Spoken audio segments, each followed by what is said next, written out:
O PIB de 2013, apresentado com estardalhaço, anuncia que o agronegócio salvou a economia brasileira.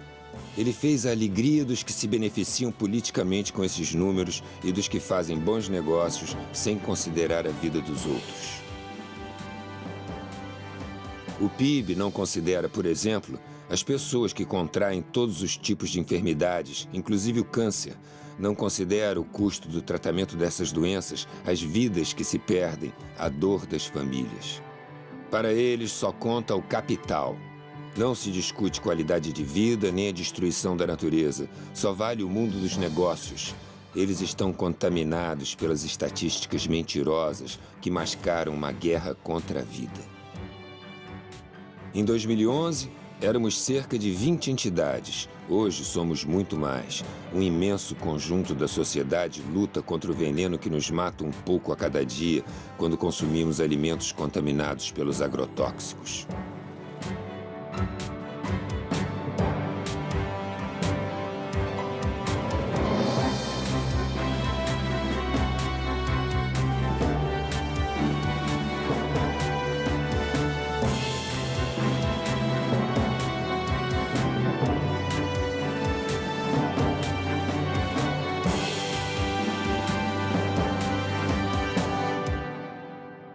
Nós lutamos pela vida.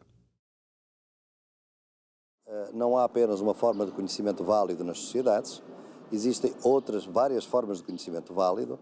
A ciência moderna, de alguma maneira, obteve um monopólio do conhecimento válido, é esse que é ensinado nas universidades, que é um conhecimento que é importante, obviamente, até porque eu também sou universitário, mas não pode ser de maneira nenhuma o único conhecimento. Para o camponês, a produtividade da terra é uma sequência de ciclos. E é por isso que a terra que este ano tem soja, ou tem milho, ou tem cana, pode ter no próximo ano estar de pousio. Ela está a descansar, porque nós também precisamos de descansar ao fim de semana, portanto a terra descansa. E no próximo ano continua. Portanto, esta é uma lógica de tratamento com a natureza e de relação com a natureza que assenta em conhecimentos ancestrais que devem ser cada vez mais valorizados. O que acontece é que, com a hegemonia política dos grandes latifundiários e dos grandes agroindustriais da frente agroindustrial, com os mídia que são propriedade deles ou financiados por eles, com partidos cujas campanhas são financiados por eles, eles conseguem transformar todo este conhecimento riquíssimo sobre a terra, sobre a água, sobre a atmosfera, em magia, superstição e atraso.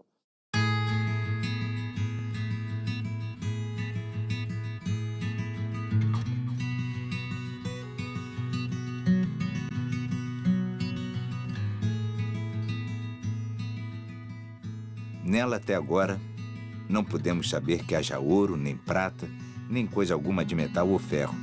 Nem ouvimos. Porém, a terra enche de muitos bons ares, assim frios e temperados. Águas são muitas, infindas, e em tal maneira graciosa que, querendo aproveitar, tacear nela tudo, por bem das águas que tem.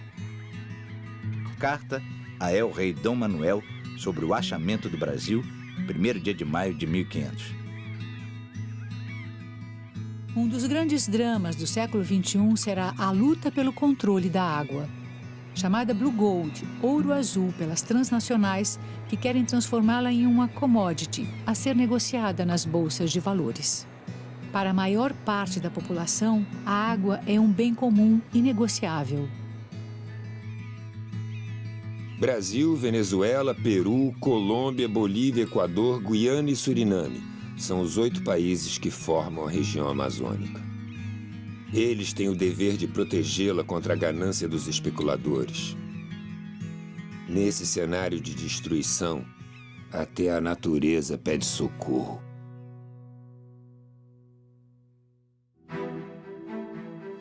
A natureza põe, o homem decompõe.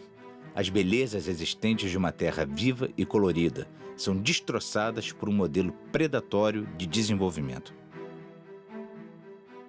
Como um guerreiro medieval munido de sua adaga, o homem incendeia o canavial destruindo as propriedades da terra. A biodiversidade da fauna e da flora é destruída para criar um enorme vazio, o futuro distanciado da qualidade da vida pela qual lutamos. Árvores centenárias são derrubadas para virar pasto, a cor desaparece e a floresta é acinzentada pela queimada. O boi nos vê como ruminantes, cúmplices impassíveis da caminhada da civilização para o matadouro. Essas imagens registram a agonia daqueles que chamamos de animais. E nós, que nos consideramos humanos, chamamos de tecnologia de ponta.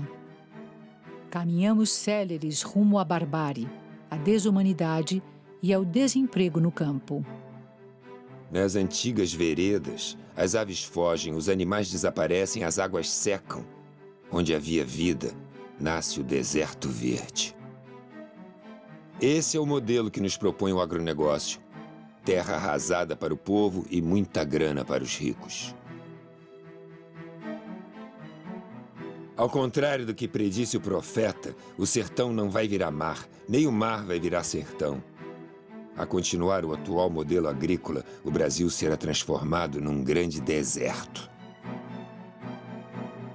As barragens submergem cidades, vidas e histórias. A placa com o nome do poeta sinaliza uma rua que existiu. O poeta promete revanche.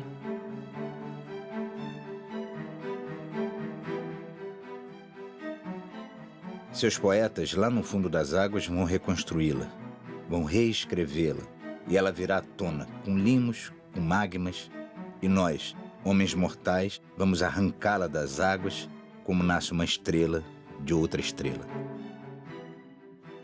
Sidônio Muralha, citado por Carlos Drummond de Andrade na crônica Aconteceu em Rubinéia.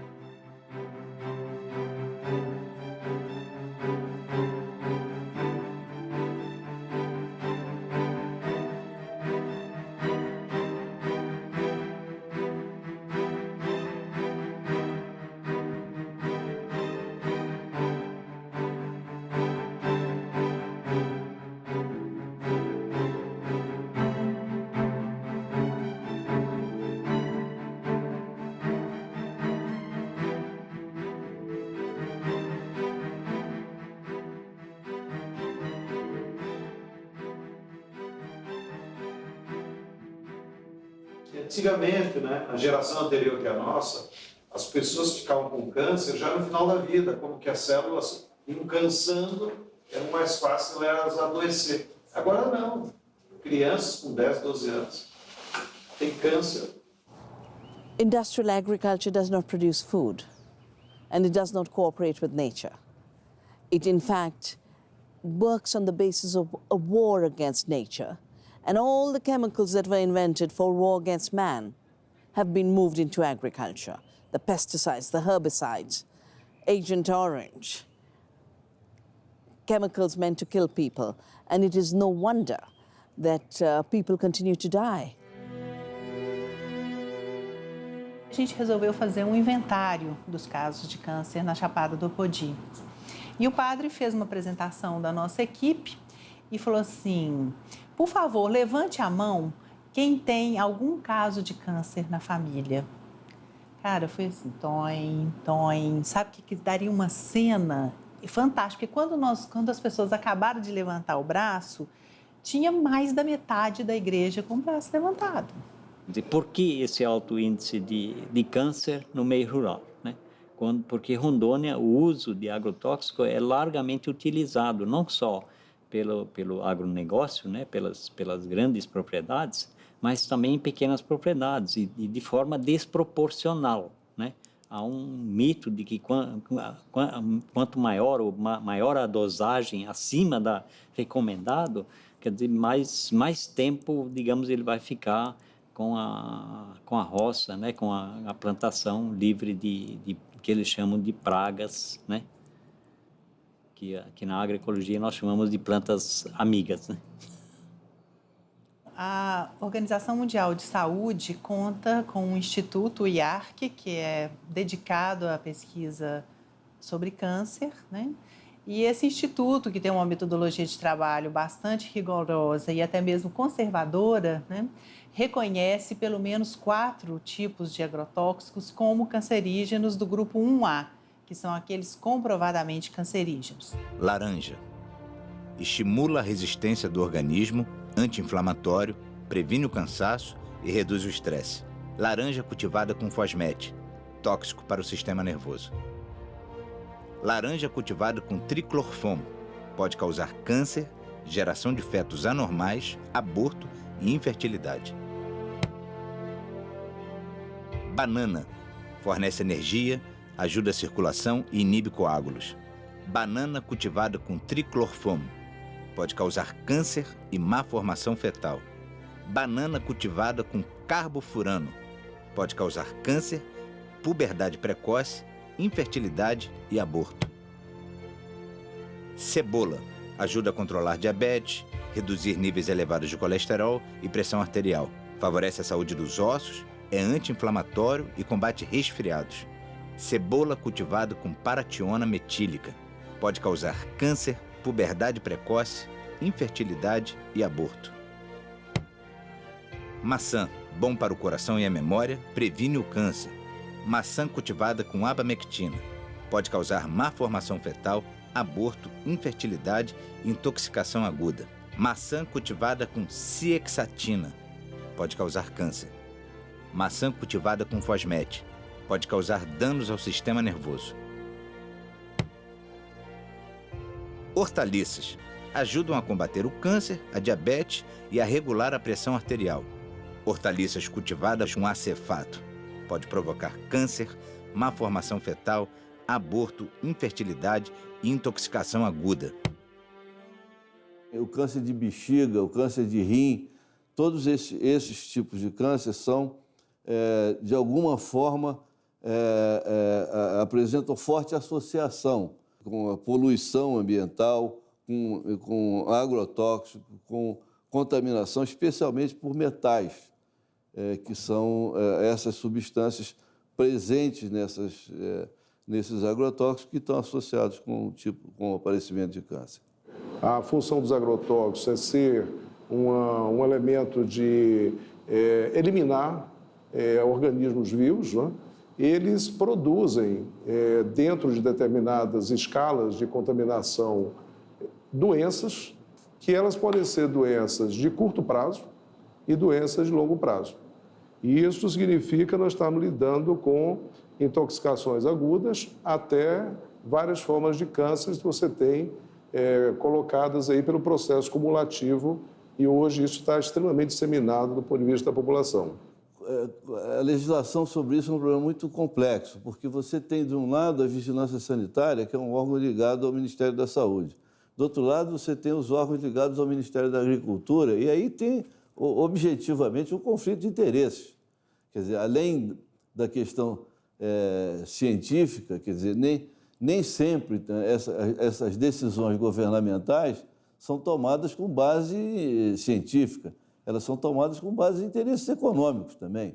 Então, a evidência científica, muitas vezes, não é suficiente para influir numa decisão econômica. E nesse embate entre os interesses do agronegócio e os interesses da saúde pública, frequentemente os interesses da saúde pública são sacrificados. Quando eu tenho o consumo de fertilizantes, químicos, de agrotóxicos, etc., uma parte significativa da renda da terra fica com essas empresas. E há uma organização dessas empresas oligopolizada hoje.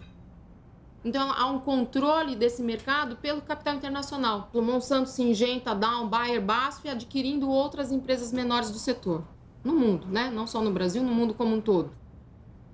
No ano de 2010, essas indústrias juntas tiveram um faturamento, uma receita líquida de 15 bilhões de reais. 15 bilhões de reais. Pelo menos 130 empresas fabricam agrotóxicos no Brasil. 6 delas dominam 68% do mercado.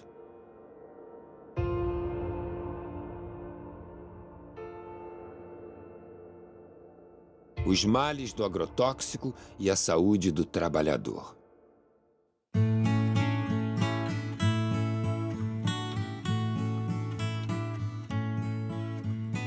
O Vale do Açu hoje é uma das regiões mais que tem a incidência de câncer no estado, né? A pesquisa chegou à conclusão de que os trabalhadores rurais bebem água lá na região de péssima qualidade, né? Em 2 locais foi encontrado água contaminada quimicamente com agrotóxicos. O índice de suicídio é altíssimo, o de câncer, o CA, então assim, é muito alto, né? E antes dessas empresas chegar, nós não sabíamos nem o que era isso. Nas frutas eu usava só a bota e o avental. Não tinha luva e não tinha máscara, então isso jorrava na minha cara. Muitas vezes. Aí eu ali fui sentindo dor de cabeça, começou tendo infecção urinária e eu tendo febre e um tremor nas minhas pernas. A doutora Fátima, ela diagnosticou isso, que eram os produtos, porque nesse caso não foi só eu, ela atendeu várias pessoas da firma, de onde eu trabalhava lá no Carpes, e por conta dessa descoberta que ela fez, ela foi tirada daqui. Eu comecei a notar que algo estava errado quando eu tive uma incidência muito alta de pessoas com sintomas psicóticos agudos. Aí que eu fui notar que essas pessoas que estavam com esse surto psicótico tinham algo em comum. Todas trabalhavam nas empresas de plantio de banana. Teve gente que ficou que nem louco. Eu fui uma. A dor de cabeça que eu senti era tão forte que eu me joguei na frente de um ônibus. Tirei esse joelho do lugar. Eu fiquei que nem doida, eu entrei em depressão, não queria ver ninguém. Eu rasguei roupa, eu jogava minhas coisas fora. E por conta disso, o engenheiro disse que eu era louca. Mas a minha loucura era as dores que eu estava sentindo. Eles, no set do consultório, eles contavam coisas, entendeu? Inominadas. Muitas vezes eu anotava em prontuário, tem tudo anotado em prontuário. A notícia que eu sei é que esses prontuários estão perdidos. Aqui nós temos uma empresa, por nome de Delmonte, que ela pulveriza. Ela tem um avião que ela sai pulverizando. Ela vai lá para o setor, põe o produto e vem pulverizar aqui na empresa. Aí aqueles produtos, ele pode cair na água, que tem um rio próximo. Inclusive, houve muita perca de peixe, de pássaro. A funcionária deles da Belmonte me procurou e me disse que, olha, doutora, a senhora fique certa de que na Belmonte tudo é feito muito legalizado. Nesse mesmo dia, por coincidência, entra um paciente na minha sala chorando, aos prantos, dizendo que tudo que era vivo na casa dele tinha morrido, só restou a mulher e os 2 filhos. Por que aconteceu isso? Ele disse, doutora, é porque eu moro na curva do avião. E quando o avião da empresa faz a curva para despejar o veneno, derrama um pedaço em cima da minha casa. Morreu tudo, não ficou nem sapo. Se você for hoje em qualquer delegacia ou superintendência, agora se chama Superintendência Federal de Agricultura, do Ministério da Agricultura, no Brasil, em nenhuma delas você vai encontrar um ato de fiscalização contra um agricultor que se envenenou. Nenhuma. Se você for no Ministério da Saúde, também não existe. A pergunta é por quê? A questão é ideológica. Se você quiser saber hoje quantos dos cânceres no Brasil têm a ver com agrotóxicos, você não consegue essa resposta nos diferentes sistemas de informação em saúde que a gente tem, né? E se você quiser buscar entre os registros de câncer qual é a ocupação dessas pessoas, você vai ter dificuldade também de encontrar o dado de ocupação, por incrível que isso pareça, né? Então, há toda uma tendência de ocultamento mesmo disso, né? Desses problemas de saúde, eles não aparecem, né? Para cada informação de que houve intoxicação que chega ao Ministério da Saúde ou à Fiocruz, a gente tem 50 casos que não são notificados. O que isso significa, né? Significa, nesse período de 99 a 2009, nesses 11 anos, foram 62 mil intoxicações por agrotóxicos no país, ou 5.600 por ano, ou 15 diárias, ou, se preferirmos, uma a cada 90 minutos. A cada 90 minutos no Brasil alguém é intoxicado.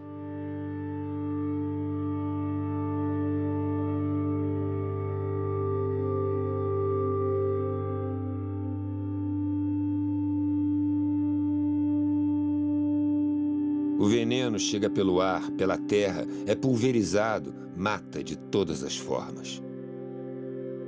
Contamina e destrói o ser humano, pássaros, as abelhas, destrói a terra, polui o ar e a água. Quando se fala em combate às pragas, devemos saber que a praga é o próprio veneno.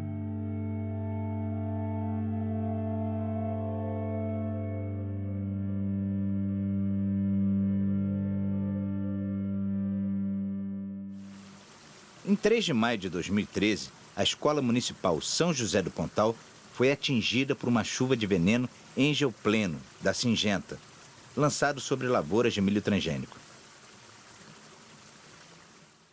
A quadra fica a 50 metros da escola. Muitos alunos na quadra, uns 20, 30 alunos na quadra. Tinha ônibus escolar no pátio da escola, Kombi e moto. Então, eu acredito que daria para ele ver. Até que eu achei no primeiro momento que ele passou assim para chamar a atenção. Pensei, deve estar chamando a atenção, passando para chamar a atenção em cima da escola. E durante o tempo que ele estava passando, algumas crianças pequenas, na primeira vez que ele passou, saiu correndo atrás desse avião. Todo mundo estava correndo atrás, né? Achando bonito. Tinha hora que nós pensávamos até ia cair, tanto que estava passando perto. Num desses voos, eu senti o calor do motor do avião. Passava muito baixo em cima da escola. A gente sentia aquele calor, aquele mormaço quente da aeronave por cima da gente. Umas vezes que ele passou e não desligou o lugar de jogar o veneno. Dava pra ver as gotículas de veneno, assim, caindo em cima da gente. Foi, começou a derramar veneno em nós, aí nós pegou e já começou a tossir, vontade de vomitar, coçando. Aí nós saímos foi pra dentro das salas de aula. Em seguida, os alunos começaram a coçar. Coçar, tirar a camisa, coçar. E eu vi quando a professora Renata e outros professores falaram, olha, os meninos estão passando mal, E aí começou aquela coisa assim, a gente começou a ficar meio desesperado.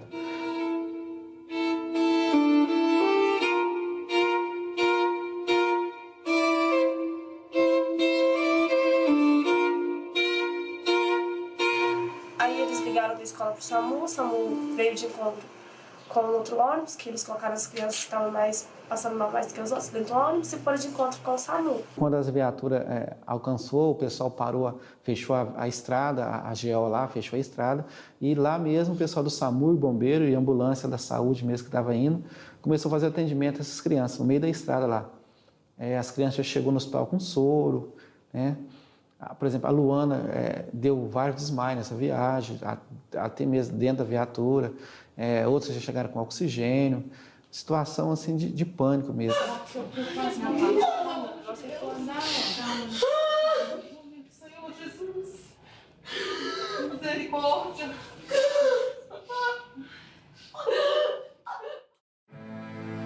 A criança paraguaia assassinada por um banho de agrotóxico. Su madre le mandó en la carnicería y a la vuelta de la carnicería el señor está echando el veneno y ellos no respetan, echaba todo por el camino, no el sojal nomás. A la mañana, por ejemplo, se levantó Silvino y me dijo, papá, me duele demasiado mis piernas. Y yo le dije, mire, y le dije, tu sangre ya está todo parado. Llegó en un hospital, o centro de salud, y dijo que le dijo el señor, el doctor está intoxicado, totalmente intoxicado. Bueno, y dice que llegó la 1 y para las 3 ya falleció mi hijo.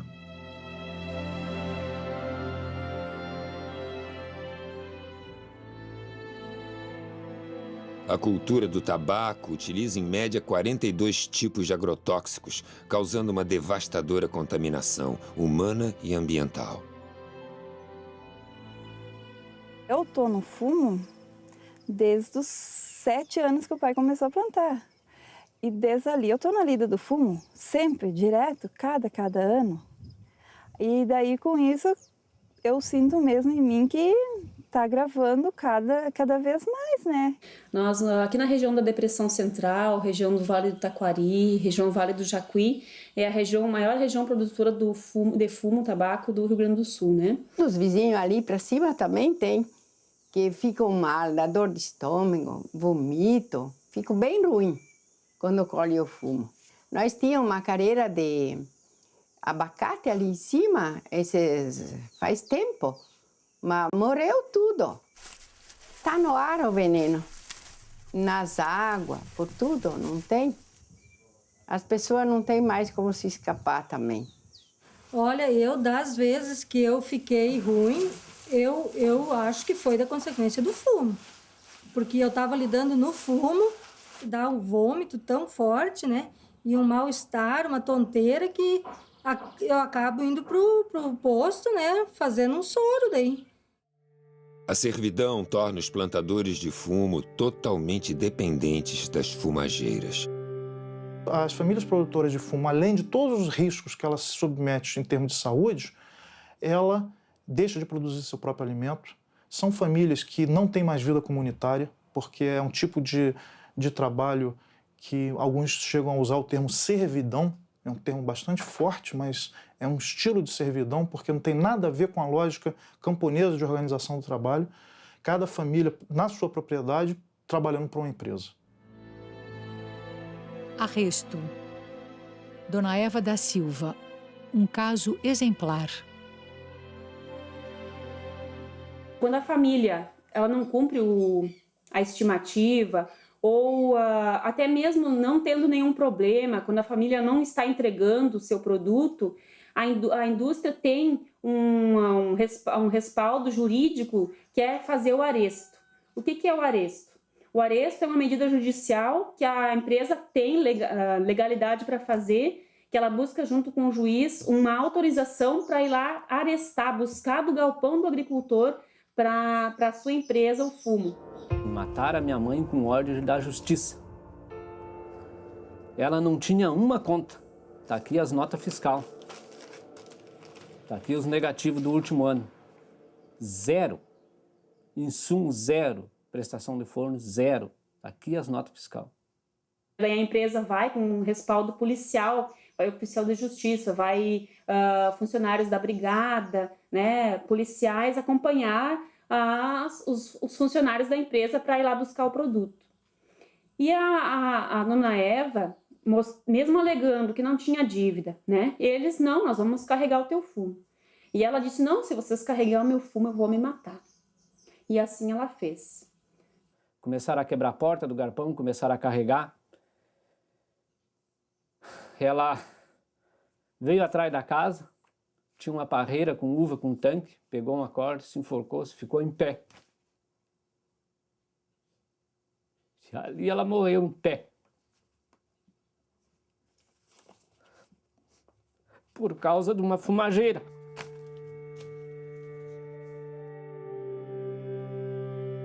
O oficial de justiça que estava acompanhando isso ligou logo para o juiz, e o juiz mandou que carregassem mais rápido o fumo ainda, mostrando que qual é o valor que os plantadores de fumo têm para o nosso país. Existe uma outra forma de tratar a terra. Existe uma outra qualidade de vida para todos. A campanha permanente contra os agrotóxicos pela vida, na verdade, ela é um instrumento do conjunto da sociedade para poder enfrentar o modelo hegemônico do capital de atuação na agricultura, que é o agronegócio. Uma das tarefas da campanha é explicitar os problemas causados pelos agrotóxicos para que a população possa se posicionar criticamente em relação a esse tema. E diante disso, não adianta, né, a gente ficar só na crítica. E aí vem a segunda parte da tarefa da campanha, que é anunciar para a sociedade a proposta alternativa, que, ao nosso ver, como campanha e as organizações que dela fazem parte, nós acreditamos que a agroecologia é essa alternativa possível. Essa fazenda não é uma fazenda que eu comprei e estou preservando. É uma fazenda que eu comprei totalmente degradada e eu estou aos poucos tentando recuperar o que ela já foi. A ideia é que no futuro esses morros todos sejam matas fechadas, né, que a gente tenha, e que essa mata com a chuva jogue toda essa matéria orgânica para a lavoura, né, enriquecendo mais ainda o nosso solo. A vantagem da agricultura orgânica é que você, num espaço de terra pequeno, quanto mais fértil ele for ficando, mais produtivo ele vai sendo. Por que o agronegócio precisa de tanta área? porque ele vai desertificando, então ele precisa abrir novas áreas. Nas novas áreas ainda existe alguma fertilidade. Hoje eu estou produzindo uma média de 30 produtos, já chegamos a ter 100 produtos, a ideia é voltar a ter uns 60 produtos. Tem a coisa do gado, né, que é tratado com homeopatia, fitoterapia, né, o controle de verme, o controle de carrapato, é tudo feito através de ervas. O leite é totalmente limpo, né, a gente faz um queijo, né, de alta qualidade também. O interesse, cara, é que a pessoa, o que eu como, minha filha pode comer. Né? Agora você vai numa fazenda convencional, você não colhe um negócio e dá para sua filha. Chega num produtor de morango e fala, come um morango desse que está plantando. Eu duvido que o cara coma, não come. O encontro de agricultura orgânica, a gente costuma falar que é o encontro do bem. Ali está todo mundo preocupado com a qualidade do que a gente vai comer. Ninguém está preocupado em se dar bem com o outro, ou ficar mais rico ou menos rico. Eu quero deixar para minha filha alguma coisa que seja preservado, que seja sustentável, que ela possa ter orgulho. Eu estou preservando as minhas águas, eu estou preservando a minha mata, estou preservando meus animais, eu estou preservando a floresta, eu estou preservando nossa saúde. Existem alternativas para nos alimentarmos com qualidade e sem riscos de contaminação. Estes são os orgânicos cultivados em Paracambi, no estado do Rio de Janeiro. Neste sítio onde a cultura é orgânica, os animais não vivem confinados e tudo inspira qualidade de vida.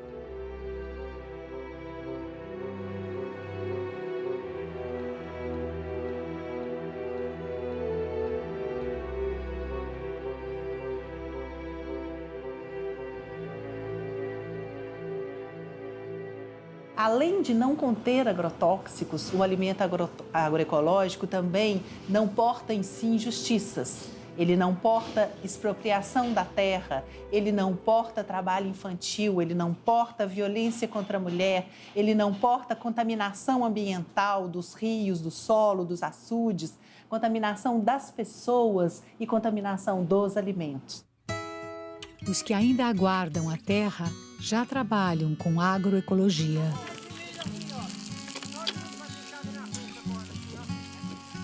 A gente foi parar na beira da estrada, na pista, em busca de um sonho, de ter terra, como os acampamentos.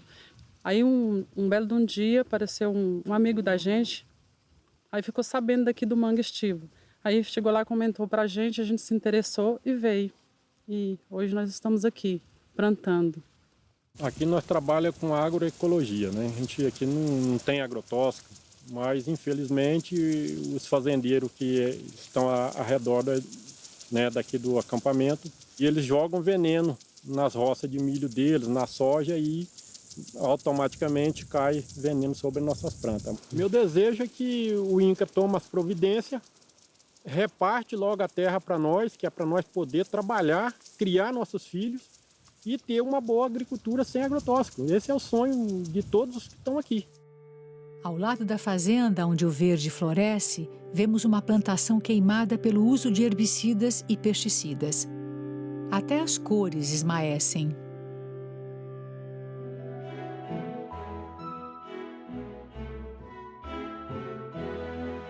O assentamento Roseli Nunes, em Mirassol do Oeste, no Mato Grosso, desenvolve cultivos agroecológicos, mas não consegue a certificação da produção devido aos agrotóxicos aplicados na monocultura da cana e que atinge as suas hortas.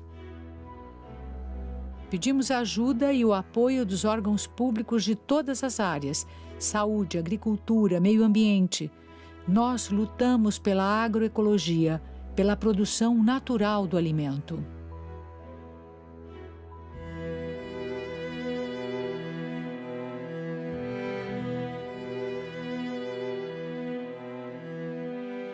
A minhoca é um dos melhores adubos que a natureza conhece.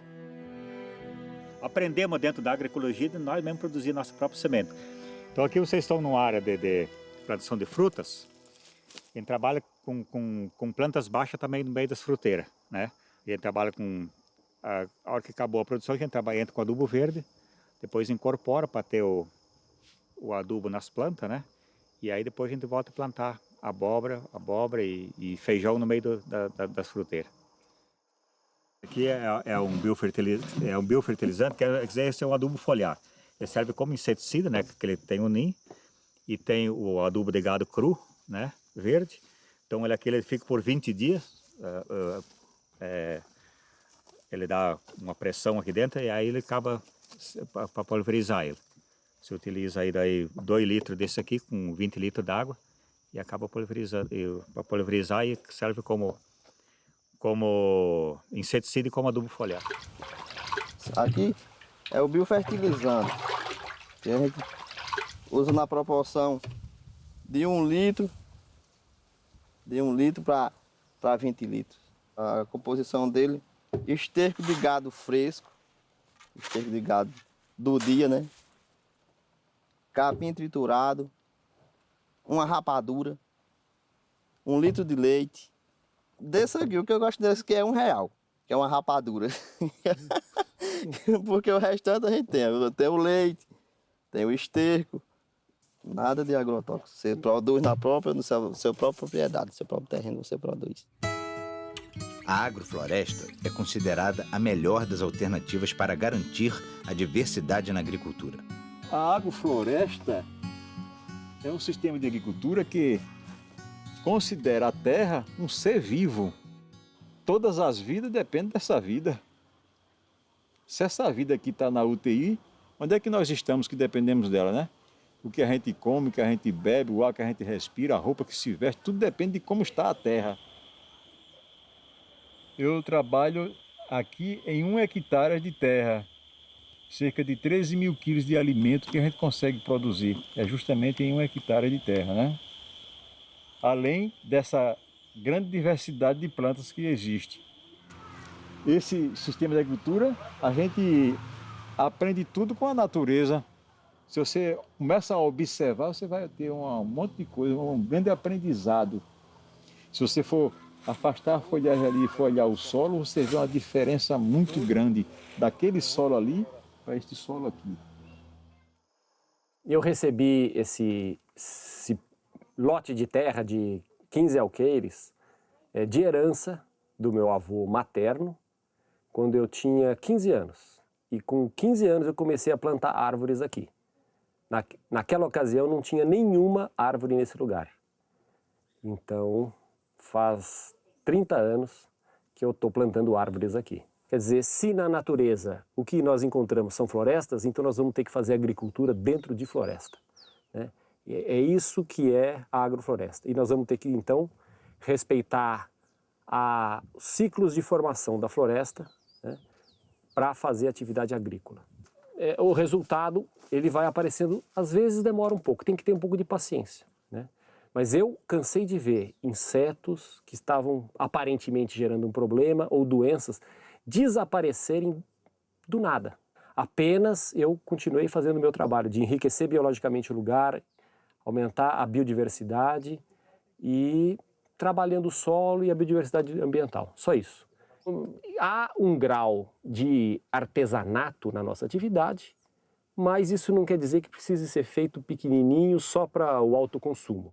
Respeitando esses fundamentos, eu consigo ter uma produtividade igual ou melhor que o melhor agricultor convencional. Eu fico imaginando que boa parte dessas pessoas que estão nesses lotes irregulares, né, de área de risco e tal, eram pessoas que vieram do campo e que era para estar em sítios como o meu, né? Aqui vocês vão ver que todas as áreas têm uma espessa proteção de biomassa, de matéria orgânica no solo.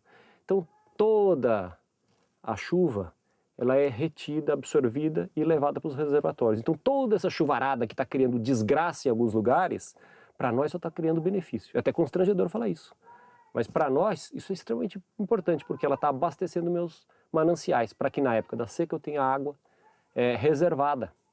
Eu costumo dizer que se a agricultura orgânica é uma agricultura que respeita, que está em harmonia com as leis da natureza, a agrofloresta é uma radicalização desse conceito, né?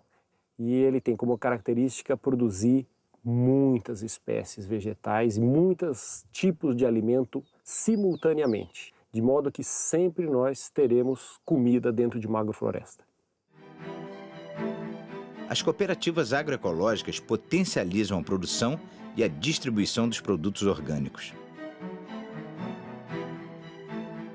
Esta aqui é uma lavoura de arroz pré-germinado, lavoura de arroz orgânica.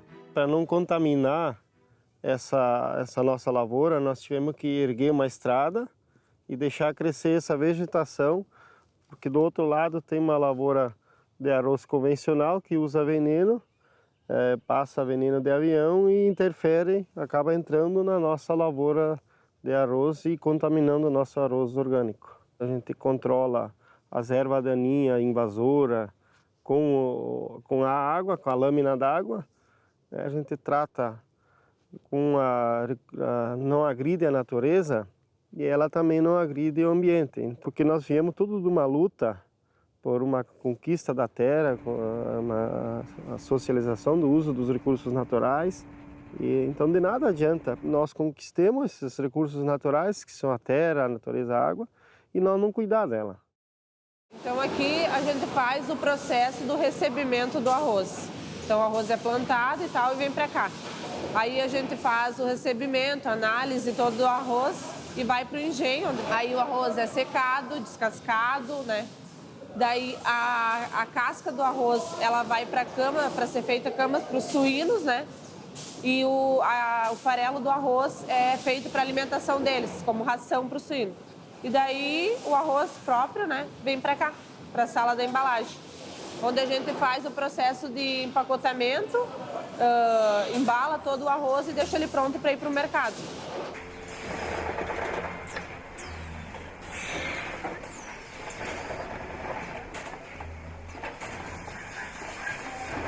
Somos organizados hoje em 48 grupos, somando 428 famílias produtoras, organizado em 4 cooperativas e numa central, que organiza a gestão da produção, que organiza as famílias, que organiza a produção da semente, a capacitação dos agricultores para a produção da semente e leva para o consumidor final um produto saudável, sem o agrotóxico, sem nenhum conservante químico ou biológico.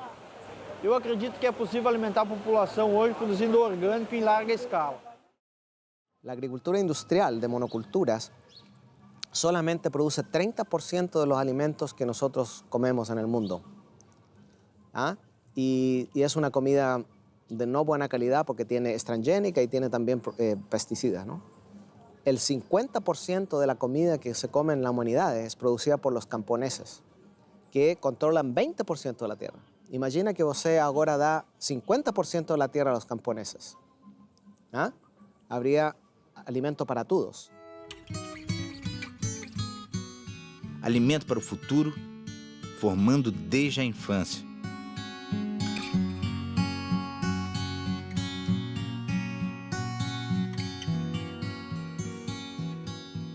A merenda escolar, a gente recebe um recurso, né? E desse recurso a gente tem uma porcentagem para comprar da agricultura familiar. E a gente compra aqui da região, né? Das famílias assentadas. Porque a gente entende que essa alimentação que é produzida aqui nos assentamentos são de boa qualidade, até porque elas são orgânicas, né?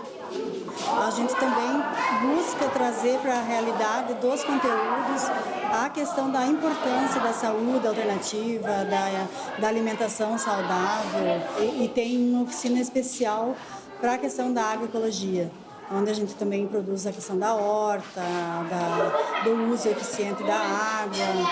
É de uma importância prioritária e fundamental para realmente conseguir divulgar e também fazer com que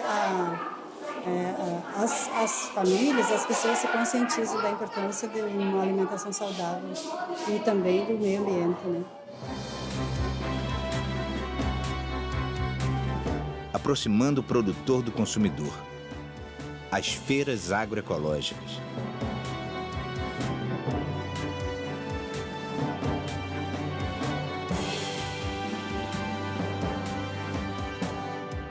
Não dá para você imaginar o avanço da agroecologia sem buscar uma maior aproximação dos agricultores com os consumidores. Isso é fundamental. As experiências agroecológicas, elas avançam mais onde você tem mercados locais que são capazes de absorver essa produção. Então, onde você tem as feiras da roça, as feiras da agricultura familiar, ou as feiras agroecológicas, que felizmente se expandiram no país nos últimos tempos, você tem um estímulo à produção agroecológica. Os agricultores se sentem estimulados a produzir porque sabem que tem os canais de comercialização direta com os consumidores.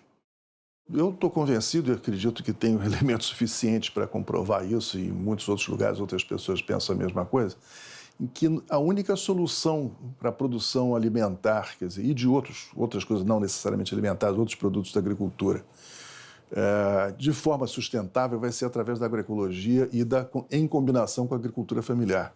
Ele é capaz de produzir a quantidade necessária de alimentos e outros produtos com preços acessíveis e com uma qualidade de produto que o sistema convencional é incapaz de produzir. Um mito desse mercado que é impossível você produzir barato e orgânico. Isso não é verdade. É uma questão de você organizar essa produção e ter formas de escoá-la, né? As experiências têm mostrado que esse tipo de lógica de relocalizar a agricultura e o consumo, quer dizer, aproximar a produção do consumo, ela responde a esse desafio de alimentar uma população humana crescente.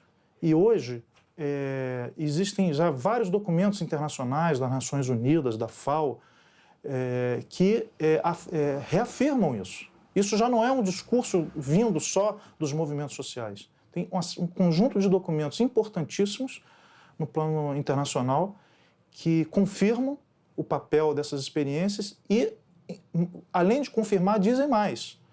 Se nós não mudarmos, não promovermos uma transição da agricultura na direção da agroecologia da agricultura camponesa, nós não teremos saída para os grandes dilemas alimentares e energéticos que a humanidade está se defrontando e se defrontará muito mais. Tinha um mito antigamente de que agrotóxico tornava as coisas mais baratas. E não é verdade, porque na feira orgânica onde eu vou, eu consigo comprar uma alface no preço que eu compro no supermercado. Tá? A gente tem direito de comer frutas e verduras que não têm venenos, né? Que são venenos, né? Eu acho que o principal é a conscientização de todos nós de não usar o agrotóxico e passar essa conscientização para as outras pessoas, porque infelizmente quem produziu e quem está ganhando dinheiro com isso, ele não vai querer parar de vender, né? Então acho que essa consciência tem que partir da gente, parar de usar o agrotóxico e ser sincero com nós mesmos em querer uma vida mais saudável. E se nós não fazer isso agora, que ainda temos um tempinho, eu não sei mais para frente se a gente vai conseguir reverter isso. Os produtores das sementes crioulas fertilizam a vida lutando contra o monopólio das sementes transgênicas. Hoje, seja soja, seja o que for, que foi modificada, vem o pacote. Tu vai ter que botar o adubo, tu vai ter que botar o herbicida nela para poder produzir. Se não fizer isso, tu não colhe, porque a empresa já faz o pacote direcionado para vender. Venda a semente e vendo os insumos. Nosso papel simplesmente é produzir uma semente de qualidade para vender para o povo brasileiro.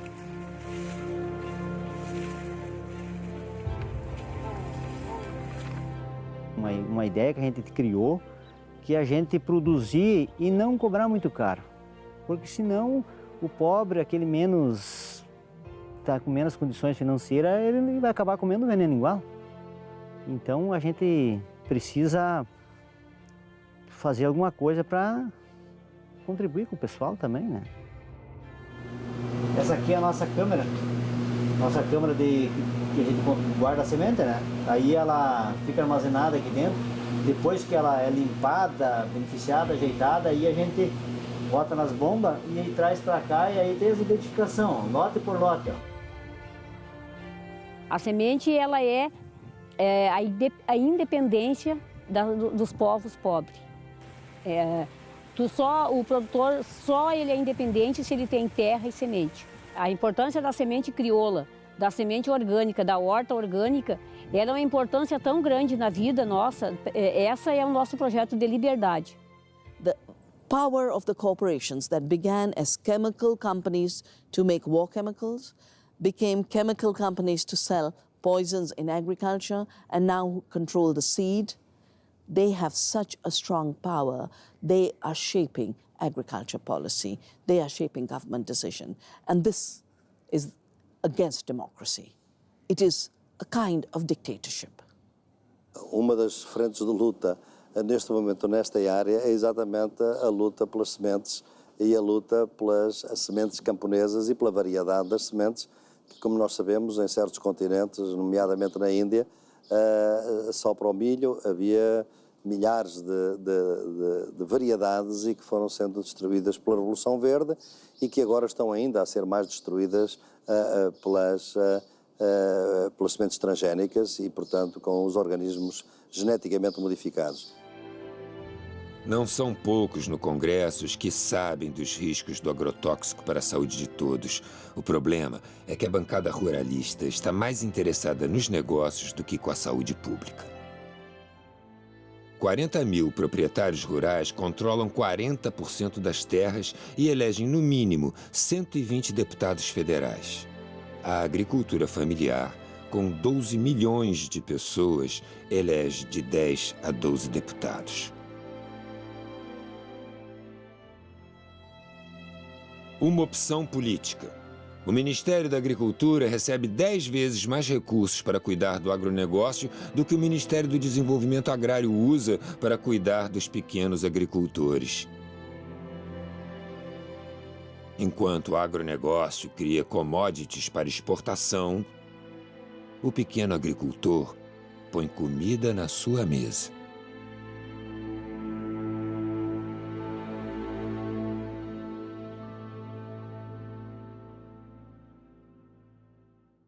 Esse modelo de desenvolvimento, ele acarreta em conflitos. Ele gera conflitos ambientais. Porque é óbvio, agricultores estão perdendo terra, indígenas e quilombolas estão lutando pela demarcação das suas terras, populações contaminadas estão lutando para mudarem e enfrentarem os agrotóxicos, os assentamentos agrários e a luta pela reforma agrária enfrenta essas forças. E nesse processo, além da violência direta, que é uma outra questão, né, relacionada aos direitos humanos, que é uma questão de saúde pública, que é extremamente relevante, como esse jogo democrático das resistências e das disputas, eles se dão.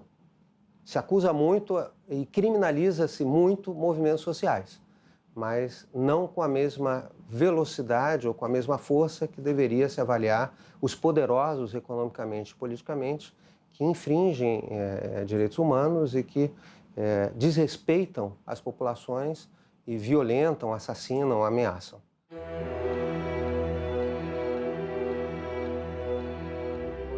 A aldeia gameleira Tapuia Cariri, em São Benedito, na Serra Grande da Ibiapaba, no Ceará, é composta por 130 famílias.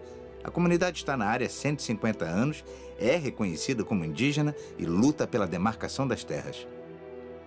Antes não precisava de agrotóxicos, porque plantávamos utilizando os nutrientes que a terra nos oferecia.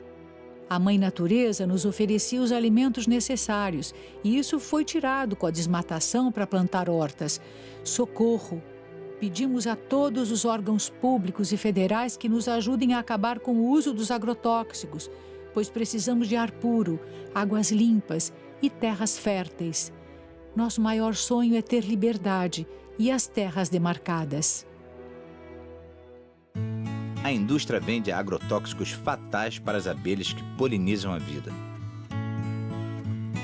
As abelhas são do bem, produzem mel altamente energético e polinizam os campos, reproduzindo de forma saudável os alimentos que chegam à nossa mesa. O uso do fosfonometil, mais conhecido como glifosato, está presente em cerca de 20 marcas de herbicidas aplicados para eliminar mato. Extermina as abelhas, colocando em risco a reprodução da natureza. Há 3 anos a gente está aqui, a gente começou assim com 3 caixas, que o Padec distribuiu 3 caixas para cada um. Aí conforme vai indo, vai multiplicando, a gente vai multiplicando, vai pegando os enxames. Hoje tem 30 e poucas colmeias, 15 formadas e restante em formação. Aqui o pessoal tem pensamento de todo mundo botava fogo antes, né? Aí quem cria abelha não quer fogo, né? Então ajudou muito nessa parte. Essa abelha aqui é conhecida como moça branca, breu, né? É nome popular que o pessoal fala, né? Ela é uma polinizadora muito boa, porque ela vai em quase todas as flores pequenas, assim, da mata. Melipônia é essa abelha indígena que eles falam, abelha sem ferrão. E cada espécie tem, como diz, na natureza tem vários tipos de flor, né? Umas mais compridas, umas mais... Então cada espécie poliniza a flor. Esse aqui é mandaguari. É uma abelha muito boa, o mel dela é muito medicinal para pessoa que tem problema de pulmão.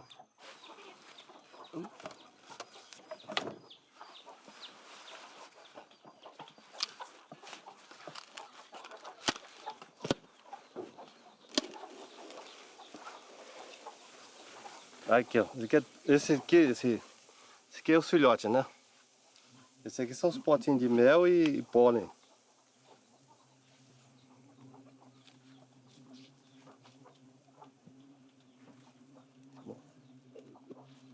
Para mim, o melhor resultado é as abelhas, melhor do que a criação de gado, do que a minhonça. Para mim, eu acho melhor, né? Se cuidar direitinho, sempre dá. Esse ano foi um ano muito fraco, mas ainda tirei quase 6 tambores de mel desses de 200 litros. Isso aqui é uma coisa muito importante que valoriza a propriedade da família, do pequeno produtor. Aqui nós estamos se reunindo com várias pessoas de Alta Floresta. Inclusive tem 6 municípios que vão participar da criação de abelhas sem ferrão. Então aqui vai ser a multiplicação das abelhas, aonde que no momento tiver um plantel de 250 caixas de abelhas, aí que vai ser levado para cada propriedade uma quantia de caixas, aonde vai continuar a multiplicação e a produção de mel. Então é uma coisa importante que vai fixar mais o homem do campo para evitar ele voltar para a cidade, né? Cada fileira dessas aqui nós vamos pôr 50 caixas. Tem 5 fileiras, então vai ter 250 colmeias aqui. Então cada família vai levar suas 5 ou 10 caixas de abelha e vai começar a multiplicação lá e a produção de mel.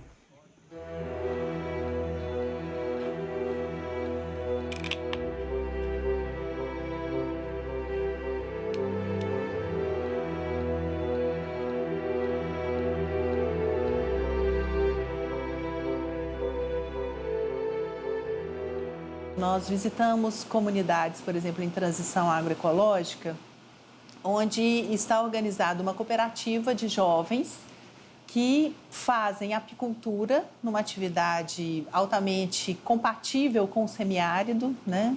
Tem uma forma coletiva de trabalhar, que é de partilha, de crescimento do grupo. Tem uma relação com a natureza que é muito bonita, né? Eles falam, por exemplo, do trabalho que a abelha tem de refazer os alvéolos da colmeia, né? E por isso, como eles se sentem motivados a cuidar muito da colmeia quando eles vão extrair o mel, de forma que eles possam devolver de novo esses alvéolos íntegros para lá, para não dar tanto trabalho assim à abelha, levando em conta que ela já cuida tanto deles e já trabalha tanto para eles e já produz o mel, né? Quer dizer, uma outra concepção de relação com a natureza. O triste é ter que contar isso e dizer ao final que, infelizmente, essa comunidade está sendo desapropriada e removida pelo DENOX para passar o trator e oferecer mais 4.000 hectares para o agronegócio da fruticultura. No Brasil, as mães da Praça de Maio cuidam da natureza e lutam pela saúde de seus filhos. Com o projeto irrigado, não podemos entender. O que temos conquistado tem muitas páginas para ler. Aproveite o conteúdo. O poder que pode tudo é necessário rever. É tudo que possuímos, quem acompanha tem visto. Nossa luta foi contínua, sem pensar no imprevisto. É proposta incomparável deixar a vida saudável para uma vida de risco.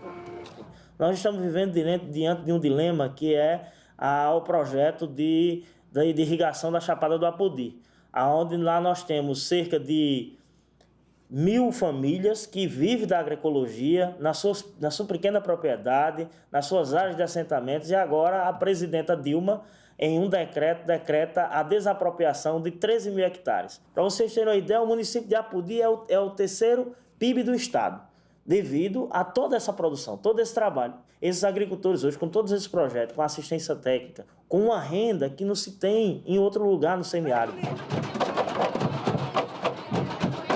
Sabemos da nossa luta, do dia a dia, que se nós perdemos as nossas terras, se perdemos os nossos territórios, também não só perdemos a nossa autonomia econômica, mas perdemos a soberania sobre os nossos corpos e nossas vidas. Há um projeto que está dando certo. Há pessoas trabalhando e vivendo bem. Os trabalhadores que vão para a Chapada do Apodi, levados pelo DENOC, é para ter mão de obra barata e concentrada para as empresas. Eu acho que Dilma está fazendo uma coisa que nem o governo da ditadura militar teve coragem, que esse projeto foi desde a ditadura militar. A gente sabe que são muitas experiências que já está dando certo, concretamente, durante esses 15 anos que a gente construiu, juntamente com os movimentos, mas um projeto vem destruir tudo que a gente construiu desse ano. E o sindicato não poderia concordar com esse tipo de coisa. É entregar todas as nossas terras ao grande capital e fazer de conta que nós, trabalhadores rurais, servimos só para ser empregados. E isso a gente não concorda. Essas comunidades que estão a sofrer uma agressão extraordinária, essa agressão não é apenas nos seus meios de vida, na sua água, nas suas terras, no seu ar, obviamente, mas é também nas suas organizações.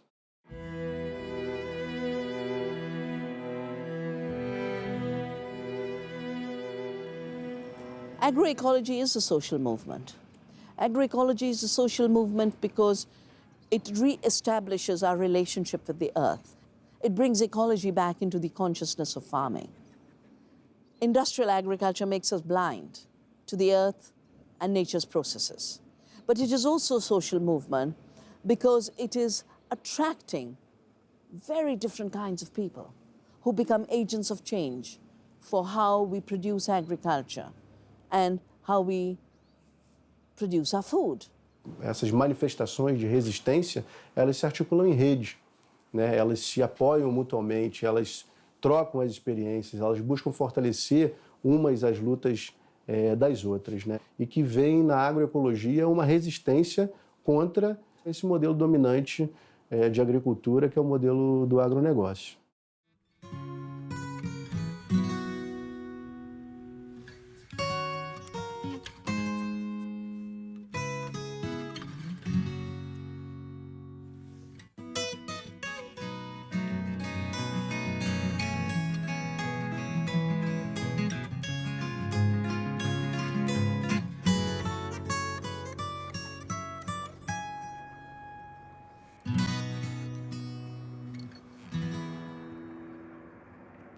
Estou aqui há 53 anos. Eu fui o maior defensor da transposição do Rio, porque eu achava que transposição, para transpor, tem que revitalizar. E eu tinha muita esperança de que, com a transposição, viria a revitalização. Infelizmente, não está acontecendo. O Rio São Francisco é tudo. O Rio São Francisco trata de mais de 30 milhões de pessoas. O Rio São Francisco é uma mãe. O Rio São Francisco, gente, é um rio da unidade nacional, o rio da integração. O rio, que o único rio que corre para o norte, corre para cima, é o rio que é a salvação do Nordeste. O Rio São Francisco, ele sofre muitas intervenções, né? É um rio de multiusos, né? Na geração de energia, as barragens, os deslocamentos das populações. Nessa região do polo de fruticultura, a gente encontrou muitas violações de direitos humanos, né?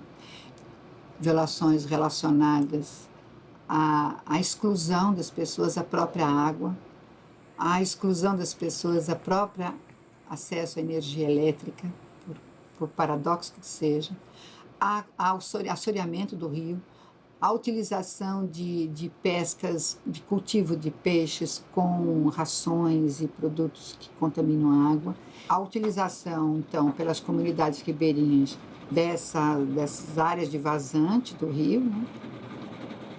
Mas o que mais impacta é a agricultura irrigada. O grosso da água é para a agricultura irrigada, né?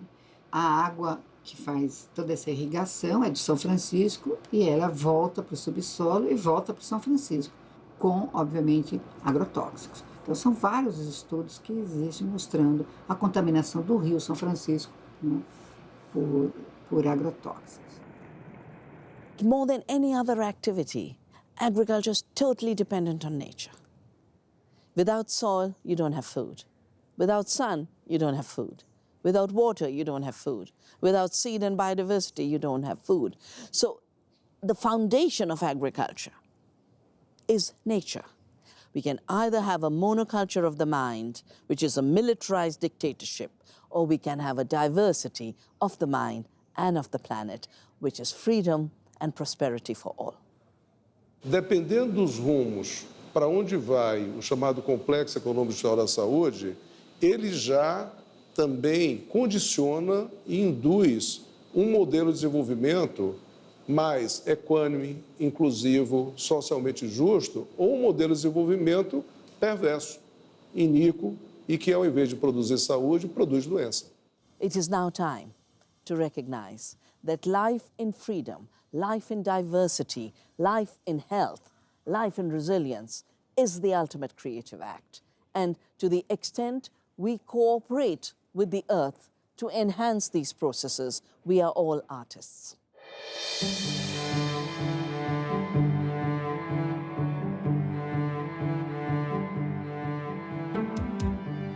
Já se trata de escolher em que mundo a gente quer viver. Se em um mundo de beleza e liberdade ou em um mundo de exploração, doenças e terra arrasada.